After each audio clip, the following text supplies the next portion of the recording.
Assalamualaikum warahmatullahi wabarakatuh. Alhamdulillah alladzi bini'matihi tatimmus salihat. Segala puji bagi Allah Jalla Jalaluh yang karena nikmatnya kebaikan-kebaikan menjadi sempurna, yang karena rahmatnya niat-niat baik hamba dapat terlaksana, yang karena karunia-Nya kita terhindar dari perbuatan dosa dan kemaksiatan. Allah Azza wa Jalla mengatakan, walaula fadlullahi alaikum wa rahmatuhu ma zaka minkum min ahadin abada. Kalau bukan karena karunia, rahmat dan karunia yang Allah berikan kepada kalian, maka tidak ada satupun di antara kalian yang jadi orang baik. Kadangkala kita merasa sudah baik, bahkan terkadang kita memandang orang lain dengan pemandangan yang meremehkan. Padahal boleh jadi orang yang kita lihat dan dalam pandangan kita remeh, dia masuk surga lebih dulu daripada kita. Maka semoga Allah memberikan petunjuknya kepada kita agar kita dapat melaksanakan perintah-perintahnya dan menjauhi larangannya. Allahumma salli wa sallim ala abdika wa rasulika sayyidina wa maulana wa habibina wa syafi'ina Muhammad wa ala alihi wa ashabihi ajma'in. Amma ba'd. Jamaah rahimakumullah, kita adalah manusia yang memang diciptakan pelupa dan terus berbuat dosa. Hadis Nabi Muhammad sallallahu alaihi wasallam yang diriwayatkan oleh At-Tabrani dari Abdullah bin Abbas radhiyallahu anhuma, anin Nabi sallallahu alaihi wasallam, beliau mengatakan, ma min 'abdin mu'minin illa walahu dzambun ya'taduhu al-fainata ba'da al-fain. Subhanallah. Beliau membuat sebuah penjelasan untuk kita sallallahu alaihi wasallam. Beliau itu sayang sama kita, karena kadang-kala kita itu nggak tahu sama diri kita sendiri. Dan di antara hukuman dari Allah kepada pelaku dosa, Allah bikin orang ini lupa dengan maslahat dan manfaat untuk dirinya. Maka Allah katakan, wala takunu kalladzina nasullaha fa ansahum anfusahum. Kalian jangan menjadi orang-orang yang lupa sama Allah, lalu Allah buat kalian lupa sama diri kalian sendiri. Tidak sedikit orang-orang yang melakukan perbuatan yang membahayakan dirinya. Kalau akal sehatnya dipakai, dia tidak akan melakukan itu. Tapi itu hukuman dari Allah SWT. Dan di hadis ini Nabi SAW menyebutkan bahwa tidak ada satupun hamba yang beriman melainkan dia punya dosa yang dia lakukan secara berkala. Dia lakukan sekarang, dia tobat, nanti dia lakukan lagi. Seperti itu, jemaah. Yang kedua, au dzambun huwa alaihi muqim, atau dia punya dosa yang dia terus melakukan dosa itu, la yufariquhu hatta yufariqad dunya. Dia tidak berpisah dengan dosanya sampai mati. Ada manusia seperti itu. Lalu kata Nabi SAW, innal mu'min khuliqa mufattanan tawwaban nasiya. Orang yang beriman itu diciptakan memang untuk diuji. Terus akan Allah berikan ujian, cobaan kepada dia. Tapi dia suka taubat, orang beriman itu. Dia diuji, dia suka bertobat, tapi ada satu lagi sifat dia yang berbahaya. Nasiya, pelupa dia. Udah dikasih tahu. Makanya kenapa khutbah Jumat terus sampaikan, ya, nasihat-nasihat disampaikan. Karena memang manusia seperti itu. Dia diuji, Tapi dia sebagai seorang beriman, dia punya rasa untuk kembali kepada Allah Subhanahu wa taala, tapi yang jadi masalah dia lupa. Kalau tidak ada yang mengingatkan, dia akan tenggelam dalam kelalaiannya. Idza dzukira dzakara. Kalau dia diingatkan, dia sadar. Dia jadi ingat, oh gitu. Contohnya nih, kita akan berbicara tentang 10 awal Dzulhijjah yang memang datangnya setahun sekali. Jamaah rahimakumullah, berkaitan dengan 10 awal Dzulhijjah ini, Allah bersumpah ya. Dan Allah tidak bersumpah kecuali dengan sesuatu yang agung. Allah bersumpah, wal fajri walayalin ashr, demi fajar. Tadi waktu fajar. Allah juga bersumpah wadduha. Habis fajar ada waktu duha, ada waktu siang, wan nahari idza saja, wal laili idza sajana, wan nahari idza wasyamsi wadduhaha, wal laili idza wasyamsi wadduhaha, wal qamari idza tala, wan nahari idza jalla. Allah bersumpah demi waktu siang. Allah juga bersumpah wal asri, demi waktu asar, atau demi masa secara umum. Terus demi waktu malam, karena memang itulah modal hidup manusia. Dan Allah bersumpah wal fajri, demi fajar, walayalin ashr, demi 10 malam. Tentang keutamaan 10 awal Dzulhijjah ini, apa keutamaannya sampai Allah bersumpah dengannya? Rasul sallallahu alaihi wasallam di hadis Ibnu Abbas radhiyallahu anhuma, beliau bersabda, ma min ayyamin al-amalu salihu fiha ahabbu ila Allah min hadhil ayyam. Beliau mengatakan tidak ada hari-hari, nggak ada. Dalam setahun ada berapa hari? 354. Dalam 354 hari, kita dari SD dicekokin jumlah hari itu 365 hari. Iya betul, itu penentuan hari orang-orang Masihin, orang-orang Kristus Masehi. Tapi kita kaum muslimin harinya beda. Dimulai dengan Muharram, diakhiri dengan Dzulhijjah yang sebentar lagi kita akan masuk, yang kita bicarakan hari-harinya. Dalam 354 hari. Mungkin kalau antum menyebutkan 354 hari, orang yang dengar sekolah di mana ini?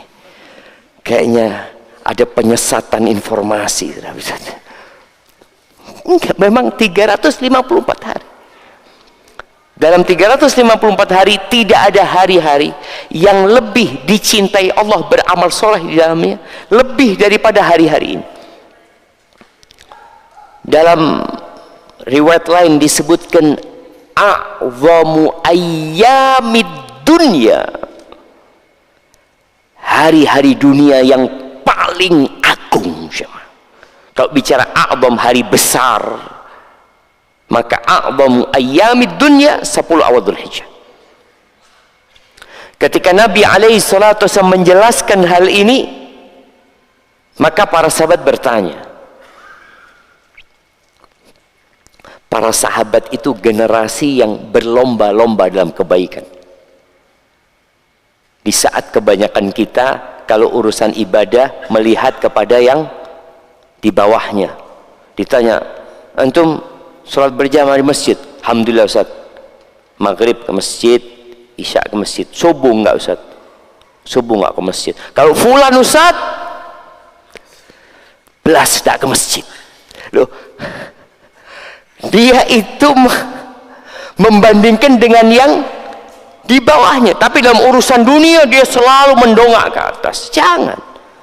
Maka para sahabat tatkala mendapatkan hadis ini, mereka langsung bertanya.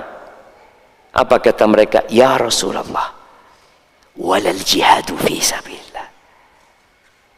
Apakah jihad di jalan Allah tidak dapat menandingi beramal soleh di 10 awal Dzulhijjah? Kalau kita bicara jihad, zirwatu sanamil Islam, puncak dari amalan Islam ya jihad. Karena seorang mengorbankan jiwa, raga, dan hartanya, semua dia korbankan. Salat ibadah fisik, tapi nggak sampai berdarah-darah. Zakat ibadah harta, haji ibadah harta dan fisik, tapi ya nggak sampai berdarah-darah. Ini jihad, berpotensi orang itu cacat seumur hidup, atau istrinya menjanda, anak-anaknya jadi yatim, hartanya habis. Maka para sahabat bertanya, walal jihad fi sabilillah. Kata Nabi alaihi salatu wasallam, walal jihad fi sabilillah. Ya Allah, jemaah, jihad pun tidak dapat menandingi beramal soleh di 10 awal Dzulhijjah ini. Artinya antum kalau ingin berlomba-lomba dalam kebaikan, nggak usah berangkat jihad, udah. Ini loh ada 10 awal Dzulhijjah. Dan malam ini tanggal berapa? 26 kan? Malam 26. Artinya 4 hari lagi kita akan menyongsong hari-hari terindah sepanjang masa. Kecuali satu jenis jihad. Illa rajulun. Tetap jihad ini paling puncak, jemaah. Kalau jihadnya seperti yang disebutkan Nabi SAW, seorang laki-laki kharaja bimalihi wa nafsihi wa lam yarji' min dzalika bi syai'.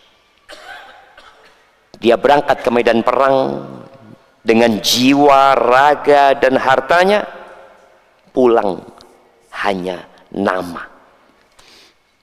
Yang seperti ini nggak bisa tertanding. Hadis ini diriwayatkan oleh Imam Bukhari rahimahullahu taala. Kemudian hadis yang baru saja kita baca dibahas oleh para ulama bahwa ternyata amalan yang pada dasarnya kurang utama. Artinya kalau bicara sedekah sama jihad, lebih utama mana? Jihad. Amalan yang pada dasarnya kurang utama, mau bicara sholat qobliyah, ba'diyah, duha, sholat malam, kalau dibandingkan jihad nggak sebanding, jemaah. Nggak sebanding. Oh, anak kurban Ustaz. Berapa kurban? 1000 ekor onta. Dengan jihad fisabilillah, tetap jihad fisabilillah. Maka tatkala ada seorang bertanya kepada Nabi SAW, dullani ala amalin ya'dilul jihad. Tunjukkan kepada aku amalan yang sepadan dengan jihad. Nabi SAW mengatakan, la ajiduhu. Nggak ada. Aku tidak mendapatinya. Dia namanya orang ini ingin tahu. Karena kalau bicara jihad, tidak semua orang bisa jihad. Dan tidak di semua waktu ada jihad. Rasul SAW berangkat jihad hanya 27 kali dalam hidupnya. Artinya enggak setiap waktu ada kesempatan untuk jihad. Maka orang ini bertanya, tunjukkan amalan yang sepadan dengan jihad. Enggak ada, kata Nabi SAW.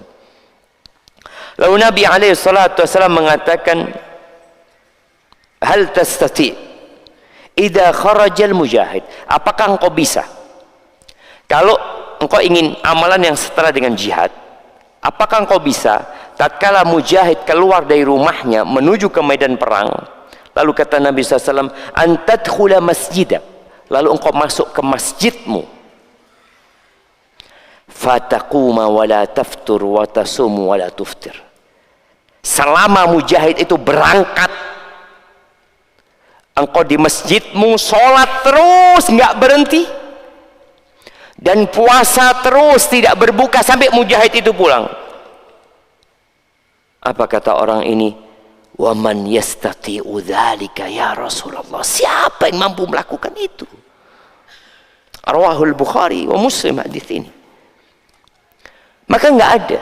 Tapi ternyata amalan yang pada dasarnya itu tidak utama dapat mengalahkan amalan yang utama disebabkan waktu dan tempatnya. Salah satunya 10 awal Dzulhijjah ini. Maka jangan sampai antum sia-siakan jemaah. Ada hadis-hadis yang dhaif jemaah. Dan biasanya salah satu yang menyenangkan orang itu tatkala dikasih fadilah tentang keutamaan yang berlipat-lipat ganda. Walaupun terakhir dikatakan hadisnya dhaif mas, tidak apa-apa sudah, yang penting senang saja. Makanya para ulama pun membolehkan beramal dengan hadis dhaif dalam fadailul amal karena sekedar untuk memotivasi. Tapi kita harus tahu nih hadisnya dhaif. Diriwayatkan dari Ibnu Abbas, tadi hadis Ibnu Abbas dengan tambahan wal amalu fihinna yudha'afu bi 700. Beramal di 10 awal Dzulhijjah itu dilipat gandakan jadi 700 kali lipat. Cuma hadisnya dhaif. Boleh jadi lebih dari 700. Allah wasi'un alim. Kemudian juga ada riwayat yang dhaif ya, yang disebutkan oleh Imam Tirmidzi dan Ibnu Majah. Disebutkan di sini ya'dilu siyamu kulli yaumin minha, puasa satu hari di 10 awal Dzulhijjah ini bisana seperti puasa 1 tahun. Berarti kalau antum puasa 9 hari seperti 9 tahun. Wa kullu lailatin minha biqiyami lailatul qadar. Dan setiap malam antum bangun malam itu seperti sholat di malam Lailatul Qadar. Tapi hadisnya dhaif. Waduh, kurang asyik kalau dhaif. Iya, memang dhaif. Artinya kita perlu jelaskan itu supaya kita tetap bersemangat. Karena Nabi SAW menyebutkan fadilahnya lebih utama dari jihad. Selesai sudah jawab. Lebih utama mana antum Lailatul Qadar sama jihad fi sabilillah? Oh, kan lebih baik dari 1000 bulan Ustaz. Naam, tapi di malam itu antum nggak jihad. Nggak jihad. Amalan di malam itu iya lebih baik dari 1000 bulan. Tapi ketika jihad fi sabilillah jangan ditanya keutamaannya. Ahibati fillah, apa yang harus kita persiapkan dalam menyambut 10 awal Dzulhijjah ini? Yang pertama, taubat. Karena salah satu yang menyebabkan kita tidak bersemangat adalah dosa. Anda merasakan sendiri. Kadangkala kita semangat sholat 12 rakaat ya. Sholat qobliyah, ba'diyah, qobliyah, ba'diyah. Kita jaga 12 rakaat sholat malam. Tapi ada masa di mana semangat untuk melaksanakan sholat itu mulai redup. Kadangkala kita mulai, aduh kan cuma sunnah ya. Anda merasakan sendiri. Kadangkala anak sholat ba'diyah masih pakai baju, pakai topi ya. Tapi kadangkala pakai kaos dalam aja. Bismillahirrahmanirrahim. Anda lihat ya Allah ya. Tetap sholat, tapi kondisinya lemah. Apa penyebabnya? Anda yakin karena dosa. Maka pada saat mengalami seperti itu bertobatlah kepada Allah. Duduk istighfar untuk mengembalikan kekuatan itu. Untuk mengembalikan semangat itu. Karena kita tahu di antara hukuman yang Allah berikan kepada orang yang melakukan dosa, Allah matikan semangatnya. Dan motor penggerak kita adalah hati. Dan dosa itu meninggalkan nokta di hati. Antum kalau punya mesin motor ya, kadangkala suaranya udah nggak enak, aduh, udah harus diperbaiki ya. Boleh jadi hati kita sedang seperti itu sekarang ini. Kita tidak menyambut 10 awal Dzulhijjah seperti menyambut awal bulan Ramadan. Biasa aja. Apakah ada keramaian ya, di sana sini? Jangan lupa ya, kita mau masuk 10 awal Dzulhijjah, yuk belanja. Belanja buat apa? Ya belanja buat sahur, belanja buat berbuka, buat perencanaan. Insya Allah ana mau kasih 9 hari berbuka di masjid, insya Allah. Nggak ada, biasa aja. Mau baca Quran, ya biasa aja. Apakah muncul keinginan aku akan hatam Al-Quran? Kadang-kadang enggak juga. Tapi kalau Ramadan, semangat. Dan memang beribadah di masa manusia lalai, kalau Ramadan semuanya semangat. Pintu-pintu neraka ditutup, pintu-pintu surga dibuka, setan-setan dibelenggu. Artinya kondisinya semua orang sedang bersemangat. Dan di 10 awal Dzulhijjah kondisinya banyak orang lalai. Oleh karena itu nilai ibadah di 10 awal Dzulhijjah beda. Karena orangnya biasa-biasa aja, setannya ada, nggak dibelenggu gitu loh. Pintu neraka ya dibuka, pintu surga ya ditutup. Kalau berdasarkan hadis, dia dibuka ketika masuk awal Ramadan. Maka bertobatlah kepada Allah Subhanahu wa taala. Wa tubu ilallahi jami'an ayyuhal mu'minun ya. Perbanyak istighfar. Duduklah baca Rabbighfirli wa tub alayya innaka antat tawwabur rahim. Baca 100 kali. Kenapa 100 kali? Nabi alaihi salatu wasallam kadangkala sekali duduk baca 100 kali. Itu Nabi. Umpamanya habis Isya ana nggak mau pulang, ana mau istighfar sampai 100 kali. Ya setelah istighfar ba'da sholat ya, antum mungkin selesai sholat ba'diyah atau nanti ba'diyah antum duduk istighfar.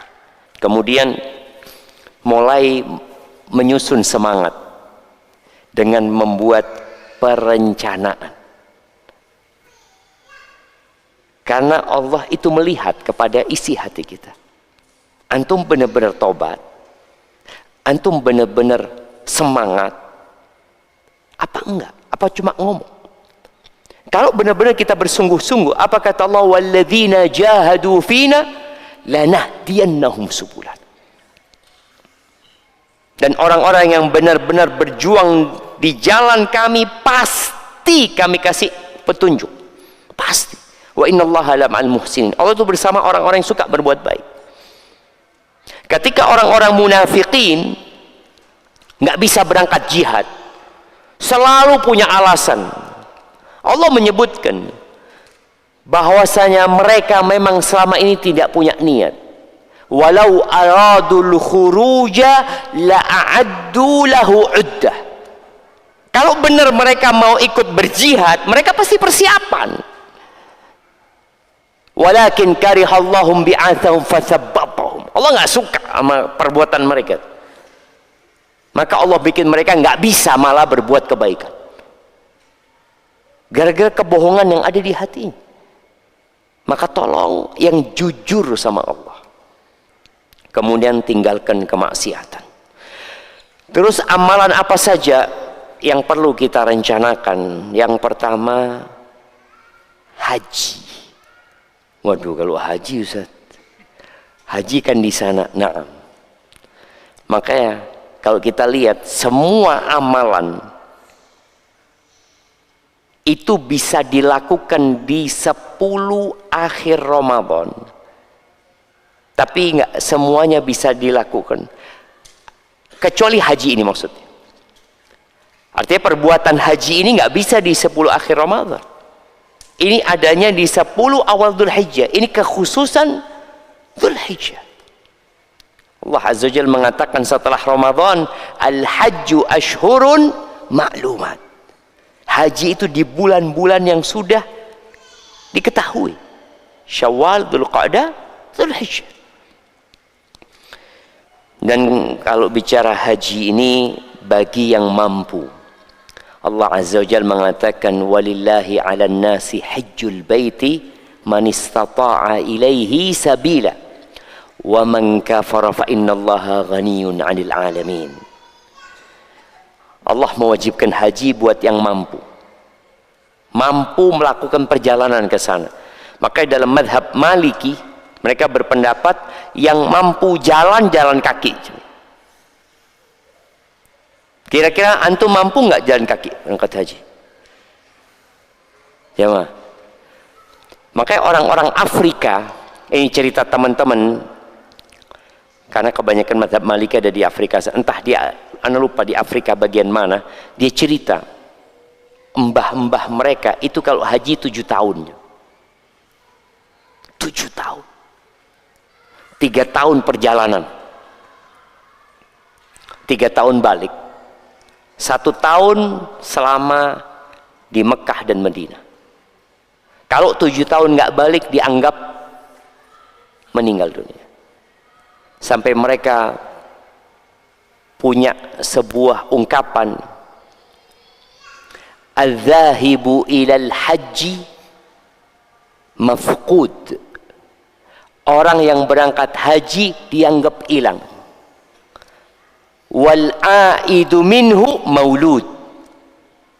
Yang balik dianggap lahir kembali. Oh, balik ternyata. Kalau sekarang orang haji bisa telepon, bisa WA, bisa ngurus perusahaannya, bisa ngelihat CCTV di tokonya. Oh iya.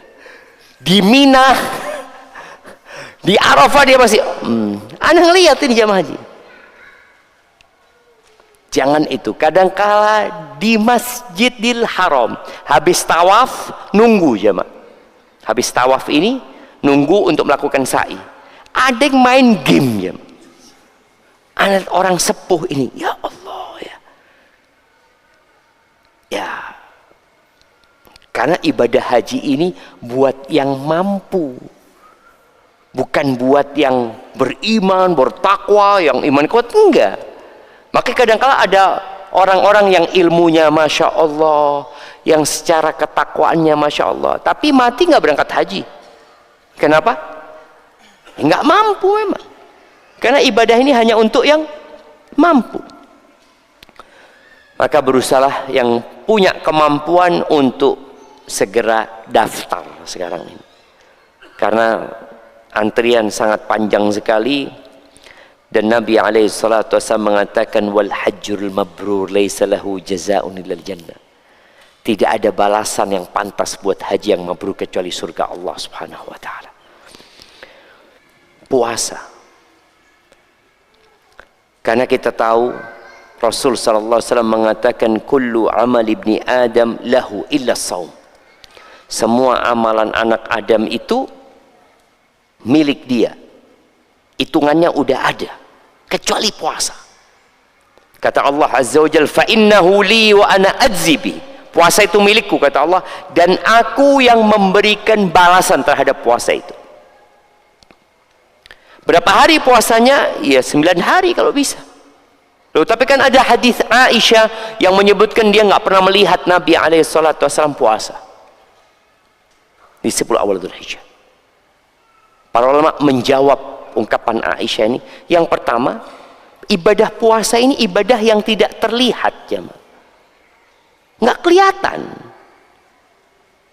Kalau sholat kelihatan, oh Nabi sholat, tapi puasa. Dan Nabi SAW dalam 9 hari berapa kali bermalam di rumahnya Aisyah? Sehari aja seharusnya. Dan boleh jadi Nabi kadang-kala meninggalkan beberapa puasa agar jangan sampai dianggap wajib. Boleh jadi seperti itu. Tapi yang jelas puasa termasuk amal soleh yang paling dicintai Allah SWT. Maka usahakan untuk niat puasa. Udah azan jamaah. Jamaah rahimakumullah. Berkaitan dengan puasa di awal Dzulhijjah ini, Al-Imam Nawawi mengatakan siyamuha mustahabbun istihbaban syadida. Puasa di 9 hari awal Dzulhijjah ini dianjurkan dengan anjuran yang keras. Sebagian istri Nabi menyebutkan Nabi tidak pernah meninggalkan sallallahu alaihi wasallam. Kemudian yang termasuk puasa di 10 awal Dzulhijjah ini Abdullah bin Umar radhiyallahu anhuma. Kemudian ada riwayat dari Hasan Al-Basri, Ibnu Sirin, Qatadah, dan itu pendapat kebanyakan ulama. Karena kalau bicara dalil, cukup dalil yang menyebutkan tadi tidak ada hari-hari yang beramal soleh lebih dicintai Allah daripada beramal soleh di 10 awal Dzulhijjah. Berarti semua amalan yang kita sebutkan di antara amalan yang paling dicintai Allah adalah puasa. Kita kemarin puasa Ramadan, kemudian kita puasa 6 hari di bulan Syawal, mungkin di Dzulqa'dah ada yang puasa Senin Kemis, ada yang puasa 3 hari, alhamdulillah. Dan insyaallah kita sambut dengan puasa di awal Dzulhijjah ini. Kemudian sholat. Bicara sholat ini, ya memperbanyak sholat sunnah tentunya. Jaga sholat wajibnya. Usahakan di 10 awal Dzulhijjah kita mendapati takbiratul ihram. Rencanakan adzan ke masjid.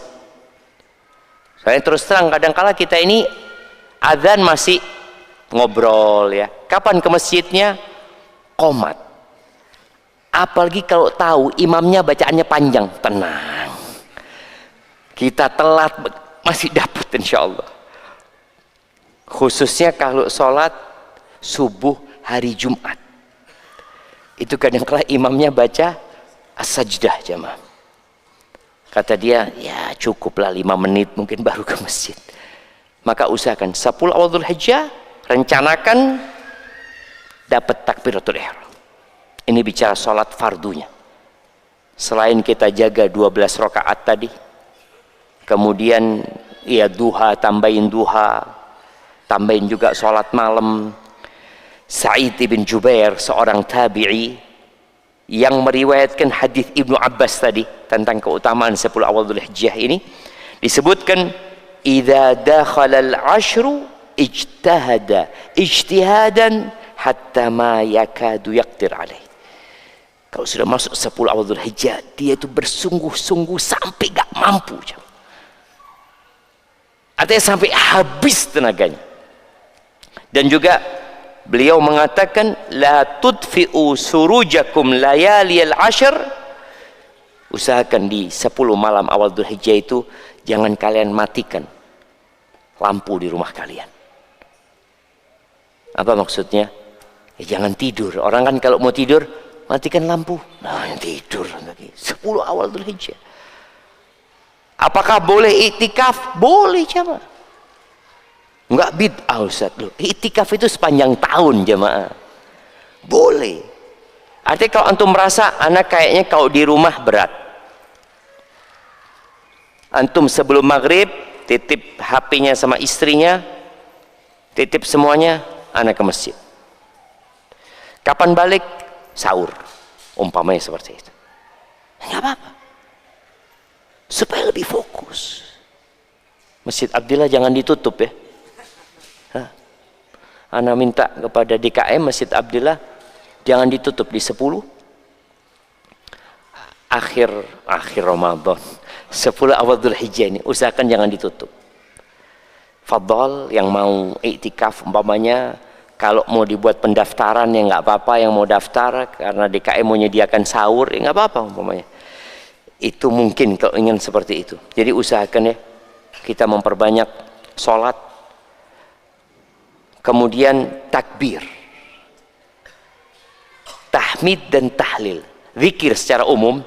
Tapi berkaitan dengan takbir ini ada anjuran khusus ya, membaca Allahu Akbar, Allahu Akbar, atau sampai 3 kali Allahu Akbar, la ilaha illallah wallahu akbar, Allahu Akbar walillahil hamd.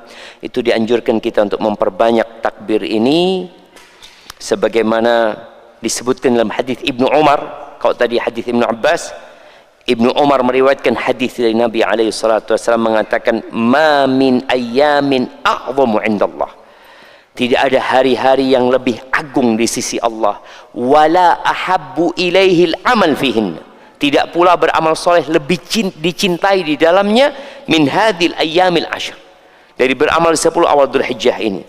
Fa'akthiru fihinna, di sini Nabi alaihi salatu wasallam mengatakan, perbanyak kalian di 10 awal Dzulhijjah itu minat tahlil wat takbir wat tahmid, banyak baca takbir, tahlil, la ilaha illallah, takbir Allahu Akbar, dan tahmid, memuji Allah subhanahu wa ta'ala.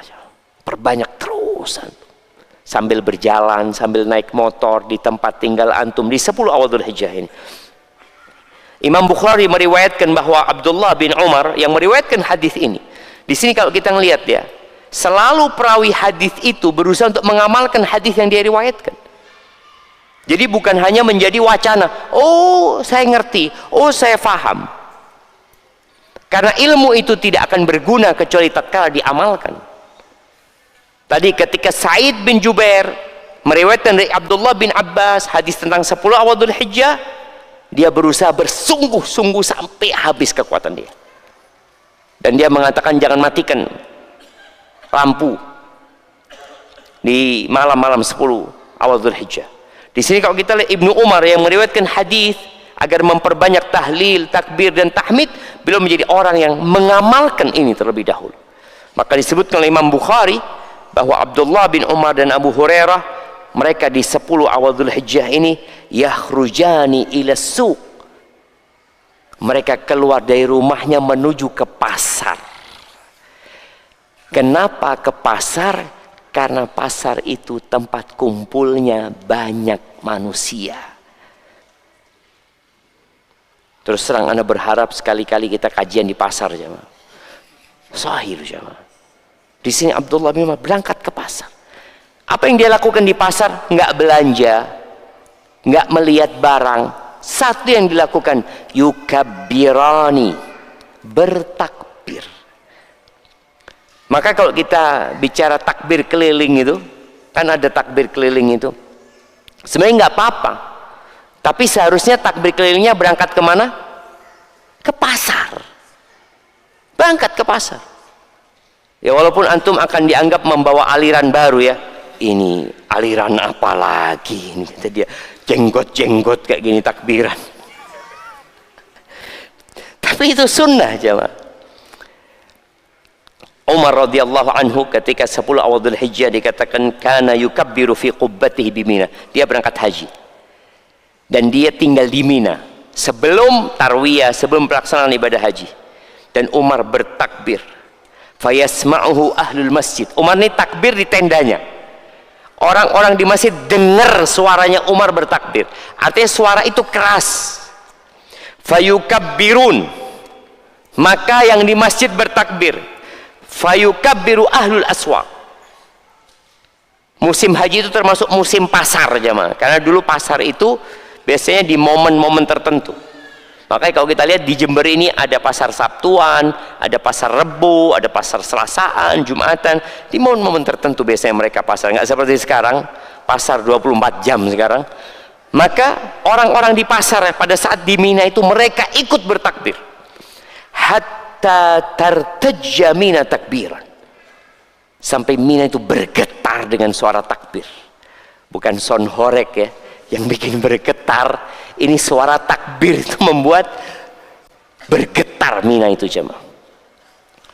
Dan disebutkan juga Abdullah bin Umar, beliau bertakbir di Mina di 10 awal Dzulhijjah, dan selesai sholat beliau bertakbir wa ala firashihi, di atas ranjangnya beliau bertakbir, wa fi fustatihi, di tendanya bertakbir, wa majlisihi, di tempat duduknya bertakbir, wa mamsyahu tilkal ayyam jami'an, di jalan-jalannya dia takbiran. Maka dianjurkan untuk mengangkat suaranya ketika bertakbir di 10 awal Dzulhijjah ini. Ada sedikit khilaf di antara para ulama memang, apakah takbirnya mutlak, Ustaz? Ya, pendapat yang lebih kuat mutlak memang. Walaupun Al-Imam Syafi'i berpendapat dianjurkannya bertakbiran itu di 10 awal Dzulhijjah ini tatkala melihat hewan ternak. Melihat kambing di pinggir jalan, oh ini bakal disembelih, ini labbaik, Allahu Akbar, Allahu Akbar. Itu yang disebutkan. Jadi beliau mengatakan yustahabbu bihali ru'yati bahimatil an'am. Jadi dianjurkan ketika melihat hewan ternak. Adapun Imam Ahmad berpendapat secara mutlak. Tapi juga ada takbir yang setelah sholat, ya, itu mungkin nanti dibahas oleh para asatidz yang lainnya. Kemudian hendaklah memperbanyak sedekah secara umum, jemaah. Jadi kalau ada orang yang merasa tidak mampu, jarang bersedekah karena memang uangnya tidak banyak, usahakan 10 awal Dzulhijjah antum sedekah. Kenapa? Tadi untuk mendapatkan pahala yang besar. Sekalilah antum sedekah. Dan sebagian kita itu biasanya, bukan biasanya, biasa atau suka menerima. Kata Nabi alaihi salatu wasallam, al-yadul ulya khairun minal yadis sufla. Tangan yang di atas lebih baik daripada tangan yang di bawah. Maka 10 awal Dzulhijjah tadi antum berusaha untuk di atas. Berbuka, kita biasa dikasih berbuka sama orang. Kadang kala, oke, 10 awal Dzulhijjah, apalagi mahasiswa ya, cari di mana ada buka gratis ini kan. Oh, masya Allah. Tapi nggak apa-apa. Antum datang ke Masjid Abdillah sambil bawa. Ana juga bawa gorengan, bawa apa, bawa kurma. Fadl, jemaah. Ini kesempatan, jemaah. Jadi sedekah, kemudian ada kurbannya. Jadi yang punya kelebihan harta kemudian tidak berkurban, kata Nabi SAW, fala yaqrabanna musallana, nggak usah dekat-dekat ke tempat sholat kita. Masa engkau punya kelebihan rizki tapi nggak mau berkurban? Ya Ustaz, anak kurban perasaan aja Ustaz. Perasaan yang benar kurban hewan ternak. Dan alhamdulillah sekarang nih harga hewan ternak sedang murah. Dan Masjid Abdillah ini antum nggak harus beli di Masjid Abdillah. Nggak usah, nggak harus kirim fulus. Boleh jadi antum bawa dombanya, atau antum potong di rumah antum, potong sendiri. Jadi nggak harus potongnya itu di masjid, jamaah.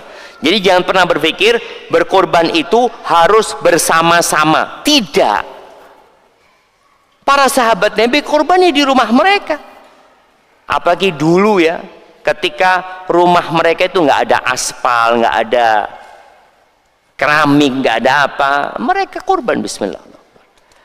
Dan nggak usah bingung, Ustaz, wallah Ustaz, anak itu nggak bisa ngulitin, antum potong sama kulitnya. Nggak apa-apa jemaah. Antum pikir, waduh Ustaz, pelan-pelan, ini 2 jam nggak selesai antum kalau nggak punya keahlian. Potong aja sama kulitnya, kasihkan tetangga. Loh, kok masih ada kulitnya? Afwan, anak nggak bisa. Antum kulitin sendiri. Nggak apa-apa jemaah. Nggak apa, karena memang tuh nggak mampu. Atau boleh jadi, wah ini enak dimasak sama kulitnya sekalian. Fadol dimasak sama kulitnya gitu. Artinya nggak harus di masjid, nggak harus dilihat orang. Dan dalam berkorban ini antum perlu jaga hati jemaah. Kadang-kala orang titip sapi di masjid. Orang-orang pada ngeliat, oh gede banget sapinya siapa? Sapinya siapa yuk? Ya kita orang jamaah, jaga hati jamaah. Sudah taruh di masjid, titip nama antum. Kalau antum mau nyembelih nggak apa-apa, nggak usah titip nama, antum yang nyembelih. Jadi yang paling utama kurban itu, yang pertama adalah 1 ekor onta sendirian. Setelah itu 1 ekor sapi sendirian. Setelah itu 1 domba sendirian. Ada yang mengatakan kalau lebih utama domba. Iya. Daripada 1/7 domba. Karena kalau domba antum bisa motong sendirian. Kalau 1/7 kambing, 7 orang mau motong, nggak mungkin lah. Yang ada 7 orang, satu pegang kakinya, satu pegang ekornya, satu pegang, tetap yang nyembelih. Atau gantian, antum sedikit, semua pelan-pelan, nggak boleh ya. Rasul SAW ketika beliau haji, beliau nyembelih, beliau mengorbankan itu 100 ekor onta aja. 100 ekor. Jadi beliau ketika punya kelebihan harta, beliau pikirkan berkorban buat Allah Azza wa Jalla. 63 dipotong sendiri, sisanya disembelih sama Ali bin Abi Thalib radhiyallahu taala anhu. Dan yang punya hewan kurban untuk dipotong dianjurkan ya, diperintahkan sama Nabi SAW agar dia tidak potong rambut dan kukunya ketika masuk awal Dzulhijjah. Usahakan ya. Sebagian mengatakan kan cuma makruh Ustaz. Iyalah, di 10 awal Dzulhijjah ini yang sunnah-sunnah kita kerjakan, yang makruh-makruh kita tinggalkan. Jangan dibalik. Kan cuma makruh Ustaz. Oke, terus ini qobliyah ba'diyah kan cuma sunnah Ustaz.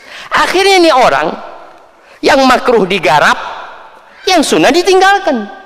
Padahal seharusnya kita berlomba-lomba di 10 awal Dzulhijjah ini. Bukan malah yang makruh tetap dikerjakan. Maka usahakan. Oh, yang masih ngerokok ya, ngerokok Ustaz, kan makruh Ustaz. Oke.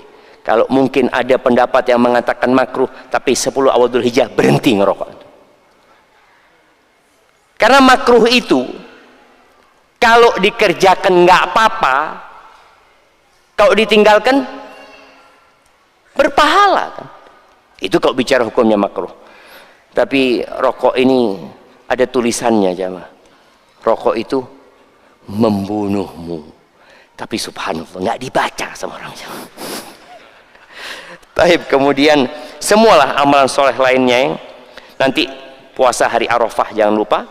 Kemudian di hari Arafah itu perbanyak zikir tersendiri jamaah.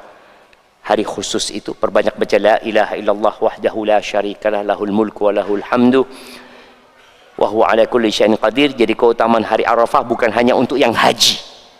Sebaik-baiknya doa adalah doa Arafah. Dan sebaik-baiknya yang diucapkan adalah la ilaha illallah wahdahu la syarikalah lahul mulku wa lahul hamdu wa huwa ala kulli syai'in qadir. Barakallahu fiik. Itu mungkin dapat Anda sampaikan. Ditambah lagi amalan-amalan yang lainnya jemaah. Barakallahu fikum. Ini ada pertanyaan. Ustadz izin bertanya bagaimana hukum seorang yang dia tinggal di Mekah dan ingin berkorban di luar Mekah, tempat lain, misalnya seperti Indonesia atau tempat yang lainnya. Karena Anda sempat mendengar ada yang melarangnya dan seorang harus berkorban di tempat dia tinggal. Mohon nasihatnya Ustadz dan arahannya Ustadz. Barangkali ada dalil yang menguatkan tentang hukum boleh atau tidak berkurban di luar tempat tinggalnya. Syukran jazakallah khair. Ahibati fillah. Jadi kurban ini pada hakikatnya orang itu menyembelih sendiri. Itu yang dianjurkan. Dan dianjurkan untuk makan dari sesembelihannya.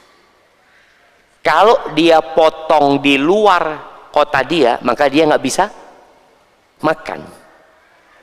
Maka di sini dalil mengatakan dia anjurkan untuk motong di tempat dia, itu tepat. Tapi kalau dia punya kelebihan, dia potong sudah di rumahnya, dia alhamdulillah punya kelebihan harta, silahkan dia potong di tempat lain. Karena kurban itu juga bisa diwakilkan, tetap bisa menyembelihnya diwakilkan sama orang lain. Jadi nggak masalah antum potong sendiri 1 ekor, terus sisanya antum berikan kepada saudara-saudara yang membutuhkan untuk disembelih di tempat itu tidak masalah insyaallah. Barakallahu fikum.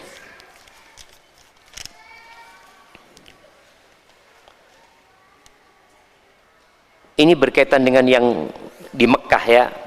Kemarin ada sedikit fatwa yang dikeluarkan oleh beberapa ormas tentang bolehnya menyembelih dam. Dam itu bukan kurban. Dam itu adalah hewan ternak yang disembelih karena pelaksanaan ibadah haji. Maka itu tetap dilaksanakan di Mekah jemaah. Ketika hewan sembelihan kurban disembelih, ada keyakinan bahwa di salah satu lutut hewan kambing atau sapi ada cairan yang bisa menumbuhkan rambut termasuk jenggot. Apakah boleh bagi orang yang tidak ada jenggot mengoleskan cairan tersebut untuk menumbuhkan jenggot? Syukran Ustaz. Ya, ahibati fillah, yang pertama, Nabi SAW tidak memerintahkan kita untuk menumbuhkan jenggot. Karena yang menumbuhkan jenggot itu siapa? Allah Azza wa Jalla. Kita nggak bisa menumbuhkan jenggot. Maka perintah Nabi SAW, a'ful liha, biarkan jenggot, bukan tumbuhkan jenggot. Kalau tumbuhkan jenggot gimana? Ada orang-orang yang memang tidak ada jenggotnya. Apakah kemudian dia harus pakai minyak, pakai apa? Ya enggak, biarkan jenggot. Pakai orang ada ingin punya jenggot bukan karena sunnah. Karena apa? Kayaknya kurang ganteng kalau nggak pakai jenggot. Tapi kalau karena sunnah enggak dianjurkan. Tapi kalau antum ingin, anak kepingin lebat, ya fadl, nggak apa-apa. Tapi ingat, bukan diperintahkan kita untuk menumbuhkan jenggot. Hadisnya itu membiarkan yang punya jenggot ya. Kalau nggak punya, sebagian ustadz masya Allah jenggotnya cuma 3 umpamanya, ya sudah, memang rezekinya dia seperti itu. Barakallahu fikum. Masya Allah, niat ini jemaah. Bismillah, assalamualaikum warahmatullahi wabarakatuh. Ahsanallah ilaikum Ustaz, istri ana bilang ke ana begini, kan bulan depan tuh insya Allah ada 2 temanku nikah, boleh nggak salah satunya kondangan berdua aja, suami istri nggak ngajak anak, usia di bawah 2 tahun. Lalu anak tanya sama istri, gimana caranya? Dia menjawab, ya titip ke orang tuaku aja. Anak mendengar jawaban ini jujur sedih. Tapi mungkin ada sudut pandang dari istri yang bisa jadi ingin rehat sejenak dan bersenang-senang dengan teman-temannya. Lalu istri anak cat lagi, Ustaz, kalau nggak mau anak kita dititipkan, ya aku minta izin berangkat sendiri dan kamu yang jaga anak, karena aku ingin kondangan dengan tenang. Apakah ini efek dosa-dosa suami sehingga istri memiliki pikiran demikian? Apa hendaknya sikap ana dalam hal ini, Ustaz? Ya, jamaah kita harus memahami ya, kondisi wanita sekarang ini. Wanita saat ini banyak digempur oleh arus feminisme yang berusaha untuk menjadikan wanita malu dengan gelar ibu rumah tangga. Itu yang terjadi. Tapi kalau tadi yang diminta oleh istri antum sama antum sepertinya masih lumrah lah. Dalam kondisi yang sekarang ini nggak masalah sebenarnya. Jadi kalau dikatakan tadi dia ingin rehat, perlu sekali-kali istri itu diajak berlibur. Perlu. Istri itu mungkin ingin berduaan. Makanya Anda sering sampaikan bagaimana kita itu baik sama tetangga kita, menjalin hubungan baik sama tetangga kita. Kalau ada acara-acara seperti ini, bisa titip anak ke tetangga. Nanti kalau tetangga juga mau pergi, anaknya titip ke kita. Contoh nih, tahu-tahu ada suami datang, mau punya hajat sama istri, istrinya lagi gendong anak, bang, bangun bang, iya bangun, titipin tetangga. Betul sama. Kejadian di masa Nabi SAW, Nabi itu alaihi salatu wasallam menikah sama Ummu Salamah. Sejak awal Ummu Salamah sudah ngomong sama Nabi SAW ketika dilamar ya. Ummu Salamah ini cantik jemaah. ketika dilamar sama Nabi sallallahu alaihi wasallam, Ummu Salamah menyampaikan, "Ya Rasulullah, ini dzatu iyal." Aku ini punya anak 3, Ummu Salamah. Masih kecil-kecil semuanya. Wa ana mar'atun ghayur. Dan aku perempuan yang pencemburu ya Rasulullah. Kata Nabi SAW, kalau anak-anakmu ya kita gabungkan jadi anak-anak kita, maksudnya kita akan ikut mengurusin. Adapun kalau sifat kecemburuanmu ya kita minta tolong sama Allah Azza wa Jalla. Jadi antum kalau bicara istri pencemburu ya banyak doa minta tolong sama Allah SWT. Setelah nikah, Nabi SAW tidak pernah bermalam di rumahnya Ummu Salamah. Belum nih jamaah. Kenapa? Karena Ummu Salamah selalu ngurusin anaknya. Nanti gendong Zainab, anaknya yang paling kecil namanya Zainab. Zainab lagi. Nabi datang SAW. Ummu Salamah kata dia, lagi gendong Zainab. Akhirnya nggak bisa. Apa yang terjadi? Datanglah Bilal bin Rabah menjumpai Ummu Salamah. Ya Ummu Salamah, aina Zainab? Mana Zainab? Ini katanya. Sini aku bawa Zainab. Dah. Akhirnya Nabi SAW baru bisa masuk ke tempatnya Ummu Salamah. Jadi nggak ada masalah ketika kita menitipkan anak kita sesekali. Bukan selalu. Karena ada yang nitipkan anaknya sepanjang tahun sampai anaknya besar-besar karena bapak ibunya sibuk bekerja. Kali ini sekali-kali nggak apa-apa. Istri mau istirahat, mau ngobrol sama teman-temannya umpamanya. Dan kalau dia menawarkan tadi, kalau engkau nggak mau ya gantian lah bang. Sekali-kali nggak apa-apa. Suami umpamanya membantu istrinya. Tapi para istri tolong ingat, tetap pemimpin di rumah adalah suaminya. Hormatin dan hargai dia. Hadza wallahu a'lam bishawab. Itu yang dapat saya sampaikan. Kurang lebihnya mohon maaf. Aqulu qawli hadza wa astaghfirullah li wa lakum wa lisairil mu'minin wal mu'minat fastaghfiruhu innahu wal ghafurur rahim.